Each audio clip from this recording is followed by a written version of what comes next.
जय हिंद सर। मेरा नाम रंजीता है।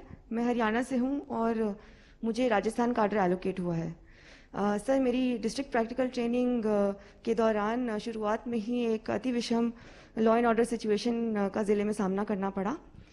सर, इस दौरान मुझे संयम के स्पेशली पुलिस फोर्सेस में संयम के महत्व का ज्ञान हुआ।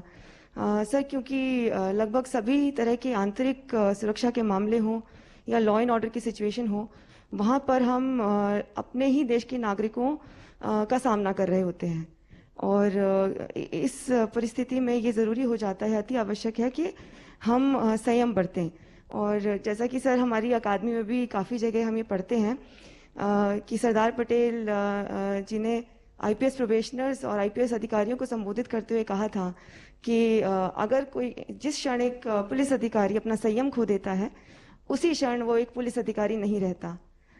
तो सर, और इस ट्रेनिंग के दौरान सर, चाहे वो अकादमी में हो या चाहे वो ज़िले की जो व्यवहारिक प्रशिक्षण था उसके दौरान हो, ये लगातार एहसास होता रहा कि जो पुलिस के आदर्श हैं, जो मूल्य हैं, जैसे कि धैर्य हो, संयम हो या साहस हो, उसका सर मुझे लगातार आभास होता रहा। रंजीता जी, आपने ट्रेनिंग के दौरान जो भी उपलब्धियां हासिल की हैं उनके लिए आपको बहुत बहुत बधाई। और अभी अतुल जी आपका वर्णन भी कर रहे थे। आपके बारे पढ़ और सुन रहा था तो लगा कि आपने हर जगह अपना सिक्का जमाया है। आपने जो कुछ भी हासिल किया है उसे आपके घर, गांव, अड़ोस पड़ोस में अब बेटियों को लेकर बदलाव दिखता है या नहीं? क्या अनुभव आता है? सर्वप्रथम धन्यवाद सर।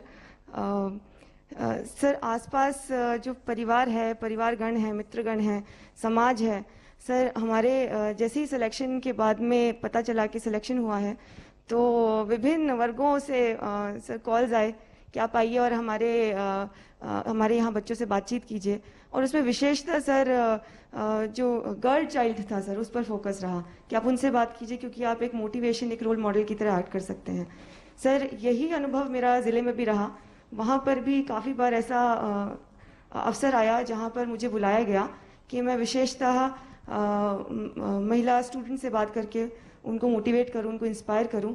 और कहीं ना कहीं सर, ये जो वर्दी है, इसमें एक आइडेंटिटी, एक पहचान तो मिलती है, और एक जिम्मेदारी और एक चुनौती का भी एहसास होता है। और अगर एक महिला को वो वर्दी में देखते हैं और इससे उनको कहीं ना कहीं थोड़ा भी मोटिवेशन और इंस्पिरेशन मिलता है सर, ये मेरे लिए असली उपलब्धि रहेगी। रंजिता जी, आपकी योग में भी बहुत रुचि है। आपने जो पढ़ाई की उससे लगता है कि आप पत्रकारिता क्षेत्र में आगे बढ़ना चाहती थी। तो फिर इस रास्ते में आप कैसे पहुंच गई? सर, यहाँ पर भी एक कहानी है। सर, मुझे लगता है कि मैंने निजी क्षेत्र में काम किया है इससे पहले लगभग 8-9 साल। परंतु सर, मैं कुछ ऐसा एक काम करना चाहती थी जिसका असर मुझे तुरंत और तुरंत देखने को मिल सके, और समाज के करीब से मैं उस समाज के लिए काम कर सकूं।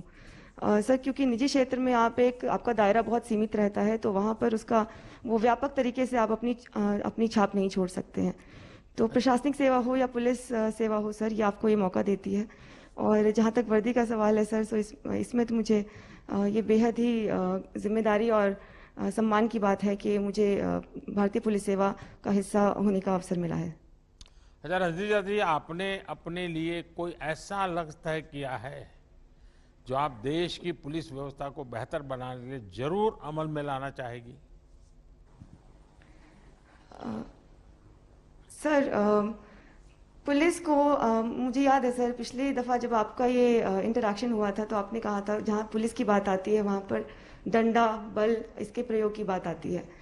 तो सर, अगर मैं फील्ड में जाकर पुलिस की छवि को सुधारने, उसको बेहतर करने, उसमें किसी भी प्रकार का अगर योगदान दे पाऊंगी, पुलिस को एक्सेसिबल बनाने के लिए, पुलिस स्टेशंस को एक्सेसिबल बनाने के लिए, ओवरऑल जो इमेज है पुलिस की, अगर उसको ज़रा भी इम्प्रूव करने में अगर मेरा योगदान रहा सर, वो मेरे लिए एक बड़ी उपलब्धि रहेगी और मेरा लक्ष्य भी रहेगा। रंजिता जी, जो मैंने आपके विषय में जाना सुना, आपको एक मैं ऐसे ही एडवाइस देना चाहूँगा कि वो अपनी ड्यूटी से जुड़ा हुआ नहीं है। आपको जहाँ भी ड्यूटी का अवसर मिले, सप्ताह में 1 घंटा किसी न किसी गर्ल्स स्कूल में जाकर के उन बच्चियों से ऐसे ही गपशप कीजिए। ये जीवन भर इस क्रम को बनाए रखिए। सप्ताह में 1 घंटा किसी न किसी गर्ल्स स्कूल में जाना, उन बच्चियों से मिलना, बातें करना, उनसे चर्चा करना। और दूसरा, हो सके अगर योगा की आपकी प्रैक्टिस कंटिन्यू रहती है तो कहीं खुले बगीचे में बच्चियों के लिए योगा का एक आध क्लास भी चलाइए, जिसमें आप बीच बीच में जाया करें, ऑर्गेनाइज करें। ये आपकी ड्यूटी के सिवाय कुछ काम कीजिए, आप देखिए इसका असर कुछ ज़्यादा ही होगा। खैर, आपसे जो जो बातें हुई हैं, मैं आपको बहुत बहुत शुभकामनाएं देता हूँ।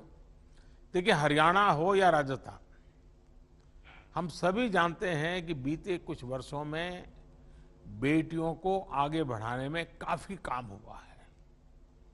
आप इन दोनों राज्यों में सामाजिक चेतना की लहर को मजबूत करने में अपनी भूमिका बहुत बखूबी से निभा सकती हैं। आपकी जो कम्युनिकेशन की पढ़ाई है, जो समझ है, वो आज पुलिस की एक बहुत बड़ी जरूरत है।